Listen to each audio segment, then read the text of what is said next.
Hello friends, जय हिंद। कैसे हैं आप सब? आशा करते हैं स्वस्थ होंगे। तो चलिए स्टार्ट करते हैं आज का सेशन। जैसा कि आप देख पा रहे हैं, एक एक आठवें चैप्टर में हम लोग पढ़ने जा रहे हैं डी एवं एफ ब्लॉक तत्व के एमसीक्यू। तो टोटल संख्या होगी टोटल एमसीक्यू की आज होने वाली है 21।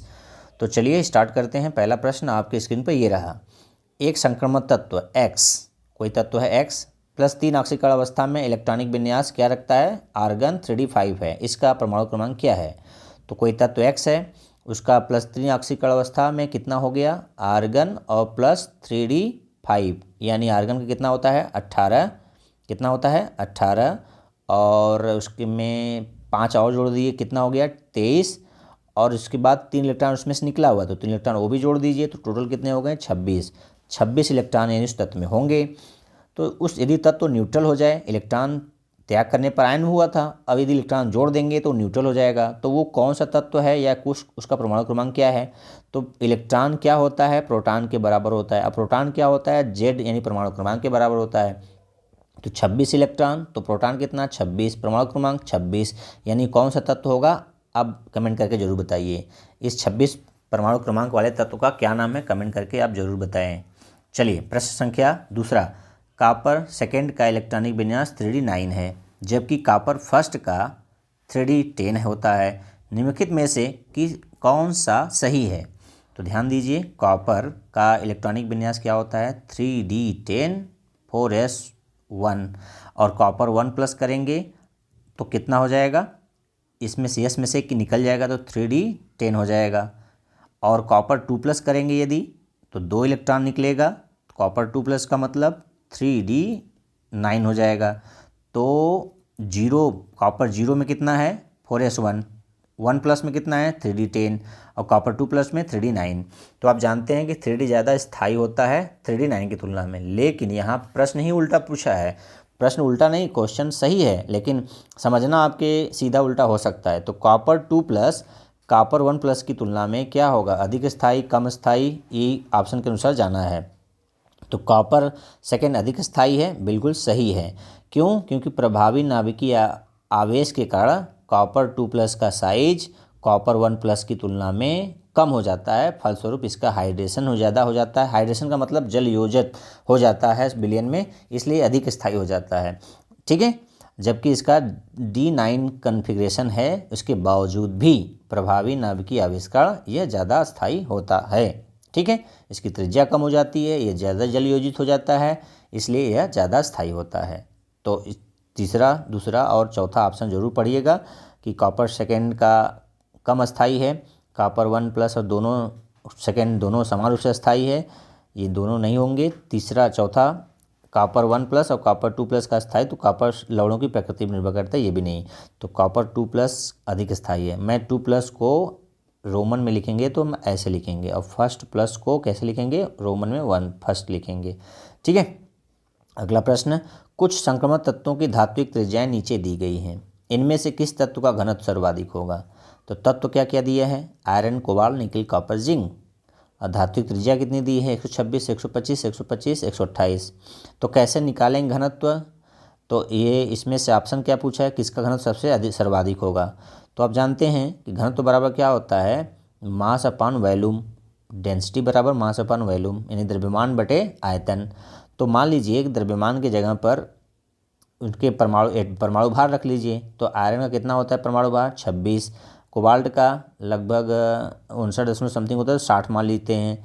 और निकिल का क्या होता है? इससे कोबाल्ट से कम होता है, तो इसका 59 मान लेते हैं। और कॉपर का 63 समथिंग होता है, 64 मान लेते हैं।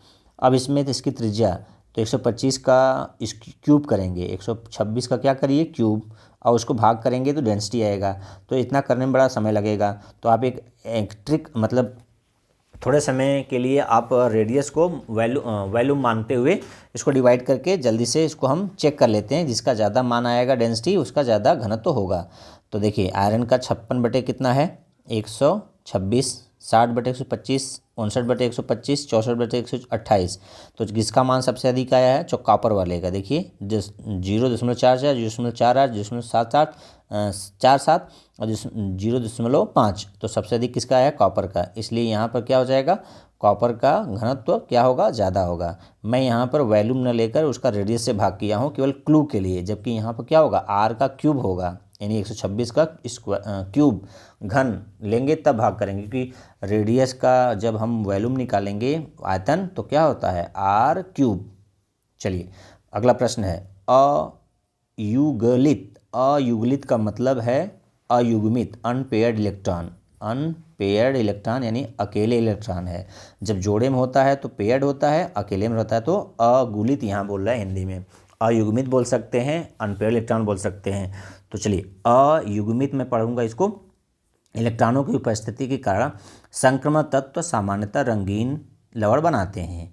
ठीक है, बात सच है। ठोस अवस्था में निम्नलिखित में से कौन सा यौगिक रंगीन होगा, तो जिसके पास अयुग्मित इलेक्ट्रॉन होंगे। तो किसके पास है, Ag किस ऑक्सीडेशन स्टेट में यहाँ पर है, +1 में, और +1 में इसका ऑक्सीडेशन स्टेट करने पर ये क्या हो जाता है, 4d10 हो जाता है। ठीक है, 4s इलेक्ट्रॉन 5s इलेक्ट्रॉन निकल जाता है, तो d10 कंप्लीट है, ये रंगीन नहीं होगा। कॉपर यहाँ पर कितना ऑक्सीकरण अवस्था में है, 2+ में है। अभी आप देखें कॉपर 2+ में D9 हो जाता है, और 9 वाला अयुग्मित इलेक्ट्रॉन एक रखेगा, इसलिए क्या होगा, कलर्ड होगा। ऑप्शन नंबर 2 करेक्ट हो जाएगा। इसके बाद तीसरा और चौथा आप चेक कर लीजिएगा कि किसमें अनपेयर्ड इलेक्ट्रॉन है। चलिए सांद्र H2SO4 में केमनोफोर की थोड़ी सी मात्रा मिलाने पर एक हरा तैलीय यौगिक प्राप्त होता है जो अत्यधिक विस्फोटक प्रकृति का होता है। निम्नलिखित में से इस यौगिक की पहचान कीजिए। तो ये मेमोरी बेस्ड प्रश्न है कि सल्फ्यूरिक केमनोफोर के साथ रिएक्शन करके क्या बनाता है, मैग्नीज ऑक्साइड Mn2O7। ठीक है, यह जो विस्फोटक प्रकृति का होता है। तो ऑप्शन नंबर फर्स्ट क्या हो जाएगा, करेक्ट हो जाएगा। इन तीनों का नेचर, किसी का उदासीन, किसी का अम्लीय, किसी का क्षारीय होता है, तो हमें इससे नहीं मतलब है। ये विस्फोटक के रूप में कौन यूज हो सकता है, Mn2O7। चलिए अगला, तत्वों की चुंबकीय प्रकृति अयुग्लित इलेक्ट्रॉनों की उपस्थिति पर निर्भर करता है, यानी चुंबकीय प्रकृति भी अयुग्मित इलेक्ट्रॉनों पर निर्भर करता है, उसका रंग भी अयुग्मित इलेक्ट्रॉनों पर निर्भर करता है। जितना ज़्यादा अयुग्मित इलेक्ट्रॉन होंगे उतना ज़्यादा चुंबकीय गुण उसमें होगा। इसी को बोलते हैं अनुचुंबकीय प्रकृति या फेरोमैग्नेटिक लौह चुंबकीय। चलिए, उस संक्रमण तत्व के विन्यास की पहचान कीजिए जो उच्चतम चुंबकीय आघूर्ण प्रदर्शित करता है। तो जिस तत्व के पास डी उपकोष में जितना अयुग्मित इलेक्ट्रॉन होंगे वो उतना ही क्या होगा, ज़्यादा चुंबकीय गुण प्रदर्शित करेगा या चुंबकीय आघूर्ण प्रदर्शित करेगा। तो यहाँ पर क्या क्या ऑप्शन दिया है, 3d7 में कितने अयुग्मित इलेक्ट्रॉन होंगे, तो डी में कितने ऑर्बिटल होते हैं, 5, तो 7 भर लीजिए, कितना बचेंगे उसमें देख लीजिए। तो ऐसे बनाएंगे, 7 भर देंगे। ये देखिए 1 2 3 4 5, हुंड के नियम से 5 हो गया, 7वां 6 7, तो कितने अयुग्मित इलेक्ट्रॉन है, 3, तो इसमें कितने हैं, 3। और D5 में कितने हो जाएंगे, 5, D8 में 2, D2 में 2, तो सबसे अधिक किस में है, D5 में। कितने किस में है, D5, 3d5 में सबसे ज़्यादा अयुग्मित इलेक्ट्रॉन होंगे, तो उसका चुंबकीय आघूर्ण सबसे अधिक होगा। और चुंबकीय आघूर्ण का फार्मूला क्या होगा, आप मुझे कमेंट करके बताएं। चलिए अगला प्रश्न, लैंथेनाइडों के लिए निम्नलिखित में से कौन सी ऑक्सीकरण अवस्था सभी में होती है, +2 +3 +4 +5। तो जनरली कितनी होती है, +3। ये भी मेमोरी बेस्ड है लेकिन हर बार पूछता है ये प्रश्न, कितना होती है, +3। अगला प्रश्न, निम्नलिखित में से कौन सी अभिक्रियाएँ असमानुपातन अभिक्रियाएँ हैं। तो कई प्रकार की अभिक्रिया दी हुई है यहाँ पर, 4 प्रकार के, उनमें से कौन कौन सी अभिक्रियाएँ क्या है, असमानुपातन। तो पहले असमानुपातन आपको जानना चाहिए क्या होता है। जब एक पदार्थ ऑक्सीकृत हो, क्या हो, ऑक्सीडाइज हो, और दूसरा वही पदार्थ रिड्यूस भी हो यानी अपचयित भी हो, तो ऐसे रिएक्शन को हम असमानुपातन या डिसप्रोपोर्शनल रिएक्शन कहते हैं, जिसमें एक ही अवयव का ऑक्सीकरण हो और अपचयन हो, उसे बोलते हैं असमानुपातन अभिक्रियाएँ।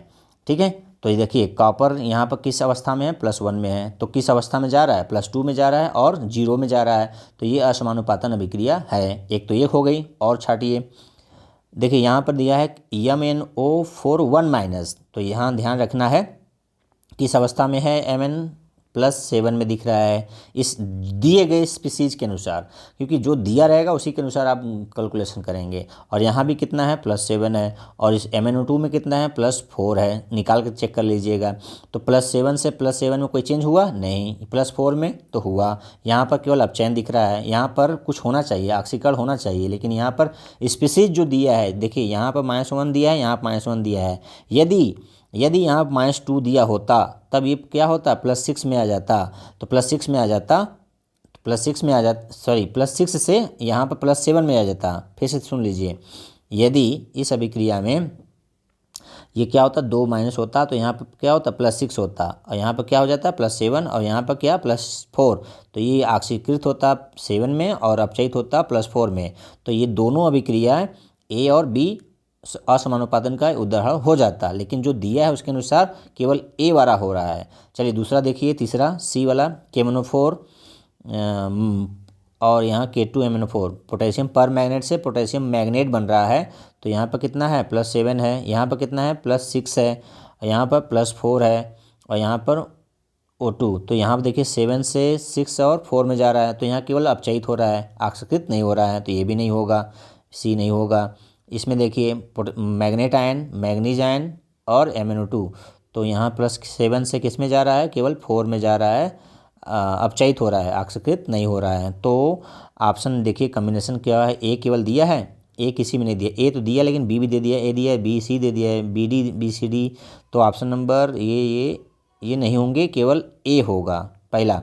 और कब सही होगा, जब बी कब सही होगा, जब यहाँ पर जो MnO4 एक माइनस है वहाँ 2 माइनस होना चाहिए, यानी पोटेशियम मैग्नेट होना चाहिए या मैग्नेट आयन होना चाहिए। यहाँ पर क्या होना चाहिए, मैग्नेट आयन, तब ए और बी क्या हो जाएगा, दोनों सही होगा।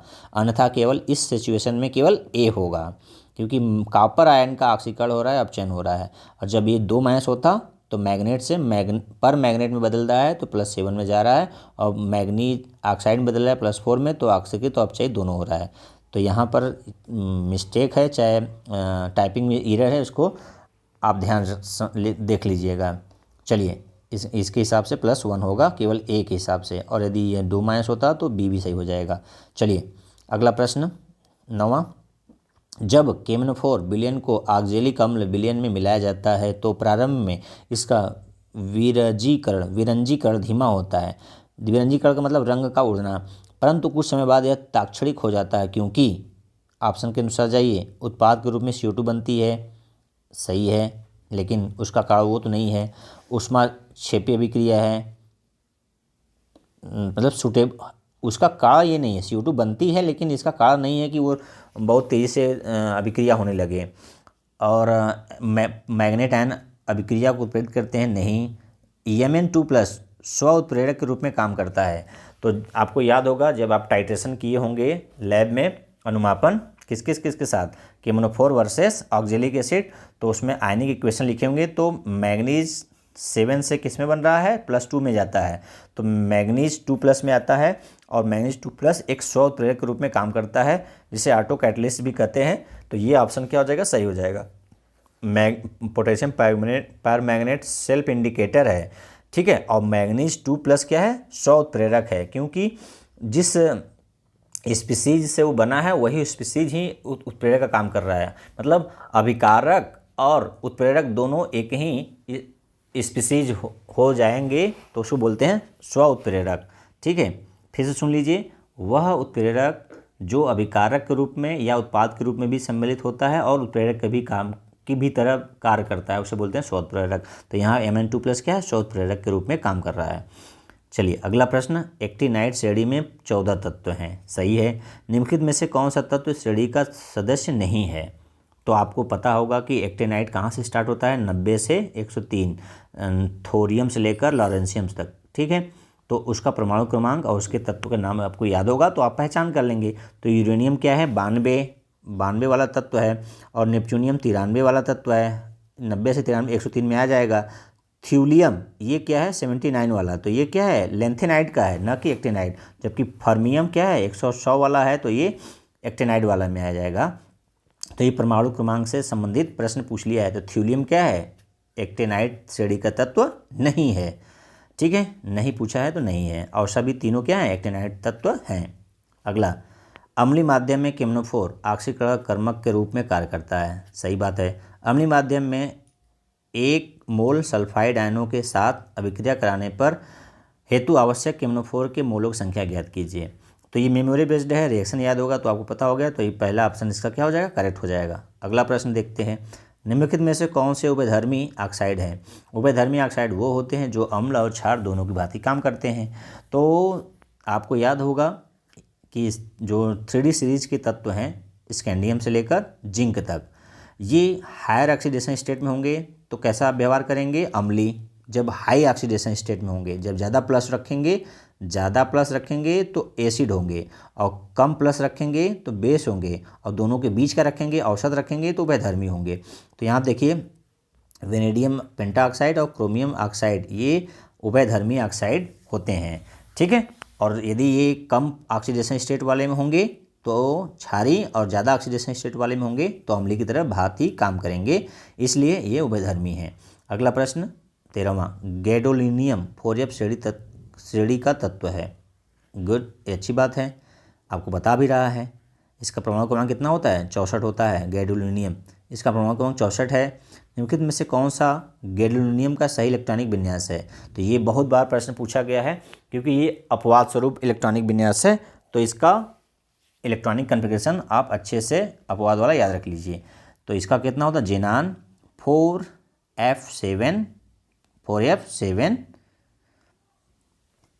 और 5D1 6S2, और 4F7 होने से ये ज़्यादा स्थायित्व प्राप्त कर लेता है। ठीक है, ये D8F8 होने के बजाय ये 4F7 रहता है। ठीक है, तो ये अपवाद वाला है। इसके बाद लुटेटियम का भी कुछ इस तरह 71 वाले का भी क्या होता है, 4F14 और 5D1 हो जाता है, और 6S2। तो ये लुटेटियम और गैडोलिनियम का परमाणु क्रमांक अपवाद वाला है। इसके साथ साथ लैंथेनम का भी अपवाद वाला है 57 वाला, उसमें भी D1 आ जाता है, एक बार 5D1 आता है। तो 5D किस में आता है, लैंथेनम में आता है, GD में आता है, ठीक है, और लुटेटियम में आता है। तो इन तीनों में 5D1 आता है, ध्यान से इसको देख लीजिएगा। और सबसे अधिक बार इलेक्ट्रॉनिक कन्फिग्रेशन एंट्रेंस एग्जाम या कॉम्पिटिटिव एग्जाम में इसी गैडोलिनियम का पूछा है। चलिए अगला प्रश्न, जब धातुओं के क्रिस्टल जालकों के बीच छोटे परमाणु फंस जाते हैं तो अंतराकाशीय यौगिक बनाते हैं। निम्नलिखित में से कौन सा अंतराकाशीय यौगिक का अभिलाक्षणीय गुण नहीं है। तो उनके ऑप्शन के अनुसार पढ़िए और जानिए। उनके गलनांक शुद्ध धातुओं की तुलना में उच्च होते हैं, सही बात है। वे कठोर होते हैं, सही बात है। वे धात्विक चालकता बनाए रखते हैं, सही बात है। वे रासायनिक रूप से बहुत क्रियाशील होते हैं, गलत बात है। तो यही क्या है, गलत है। ये क्या होते हैं, बहुत क्रियाशील नहीं होते हैं, वो इनर्ट यानी निष्क्रिय हो जाते हैं। तो ये उनका अभिलाषित गुण नहीं है। अच्छा, जो ये कह रहा है अंतराकाशीय यौगिक क्या होते हैं, जब धातुओं के साथ कोई अधातु मिक्स हो जाता है। जैसे देखिए जो राउंड है वो सब मेटल हैं, और इनके बीच में ये जो हल्के रंग के हैं वो क्या है, नॉन मेटल हैं। तो ऐसे धातु जैसे नॉन मेटल में से हाइड्रोजन, जैसे मैग्नीज है या वेनेडियम है, इनके बीच में हाइड्रोजन फंस जाए तो वो क्या है, अंतराकाशीय स्थान में नॉन मेटल के मिलने से ये अंतराकाशीय यौगिक कहलाते हैं। ठीक है, और इनका गुण क्या है, जो आप इसमें देख रहे हैं कि ये गुण उनका नहीं है और सब गुण इनका है। ठीक है, चलिए अगला प्रश्न देखिए। 15वां में क्या है, चुंबकीय आघूर्ण अपने प्रचक्रण कोणीय संवेग और कक्षीय कोणीय संवेग से संबद्ध होता है। फिर से पढ़ लीजिए। चुंबकीय आघूर्ण अपने प्रचक्रण कोणीय संवेग और कक्षीय कोणीय संवेग से संबद्ध होता है। क्रोमियम 3+ आयन के प्रचक्रण मात्र चुंबकीय आघूर्ण का मान होता है। देखिए इसका जो इंग्लिश है, इसका स्पिन एंगुलर मोमेंटम और एंगुलर मोमेंटम। ठीक है, स्पिन एंगुलर मोमेंटम और कोणीय का होता है एंगुलर मोमेंटम से। ठीक है, तो इसका जो प्रचक्रण स्पिन मात्र यानी ओनली स्पिन मैग्नेटिक मोमेंट कितना होगा, कैसे निकालेंगे, √n+2, जो मैंने अभी इसके पहले वाले में बताया था ना, चुंबकीय आघूर्ण कैसे निकालते हैं, n+2 वाले फार्मूले से, जहाँ n क्या होता है, युग्मित इलेक्ट्रॉनों की संख्या होती है।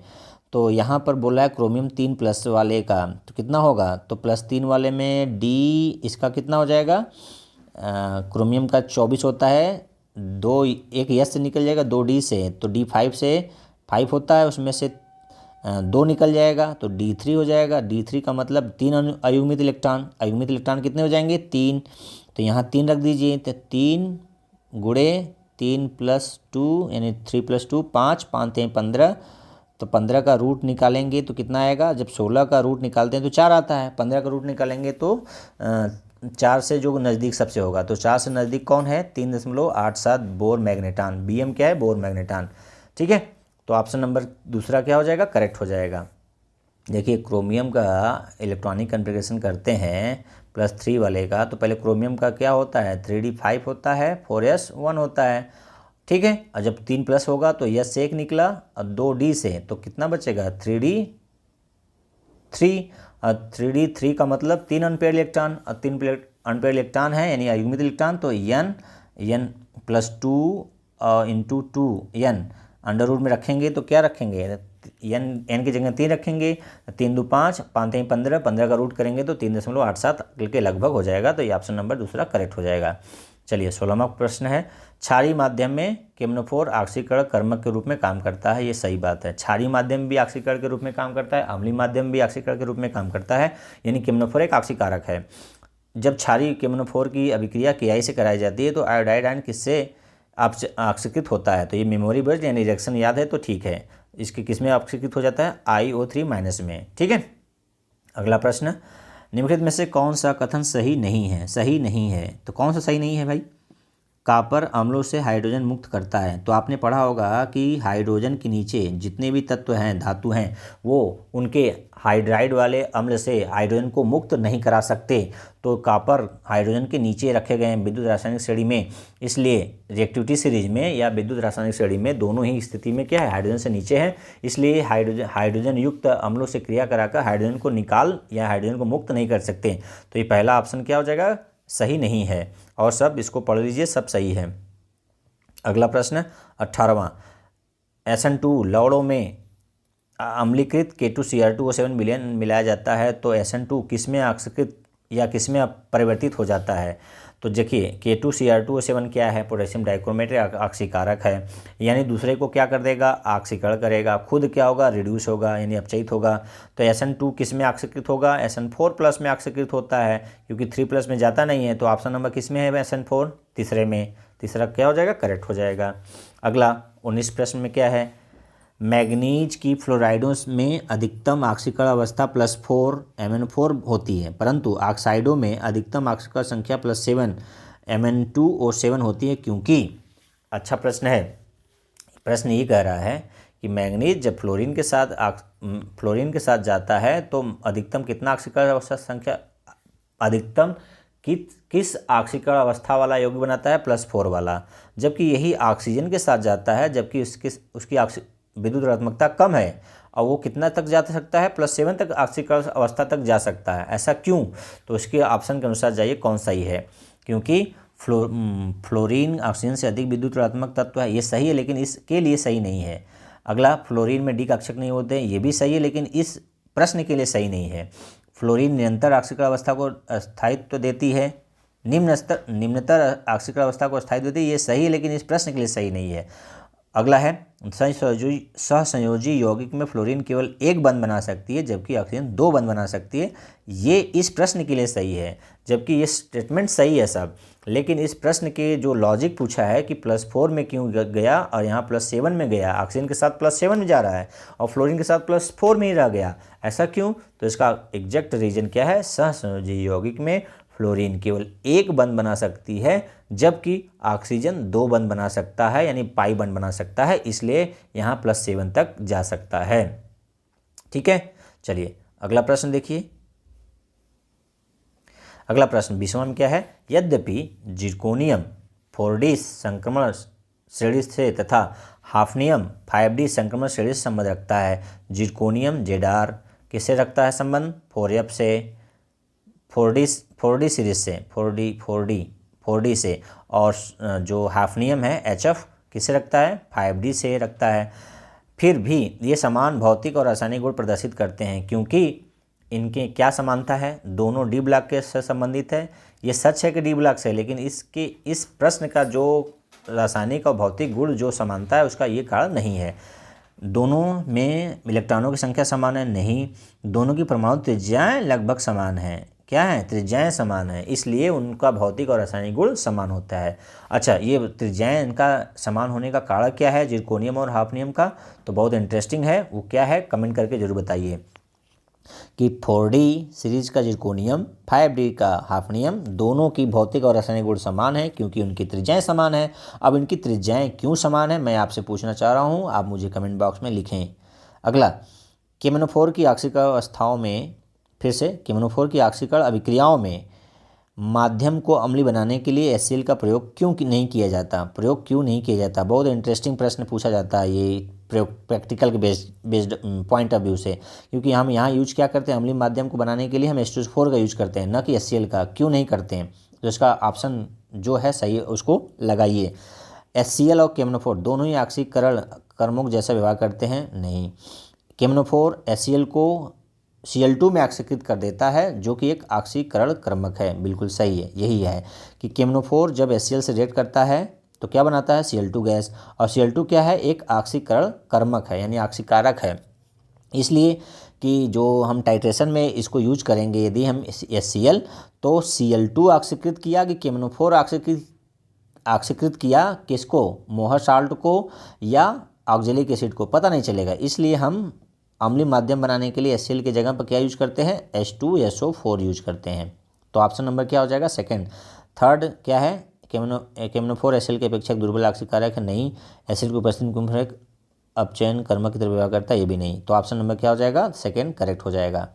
ठीक है, चलिए, तो आपने आज 21 प्रश्नों का MCQ कंसेप्ट के साथ देखा। वीडियो कैसा लगा, सजेशन अपना कमेंट बॉक्स में लिख सकते हैं। आज के लिए इतना ही। जय हिंद, जय भारत।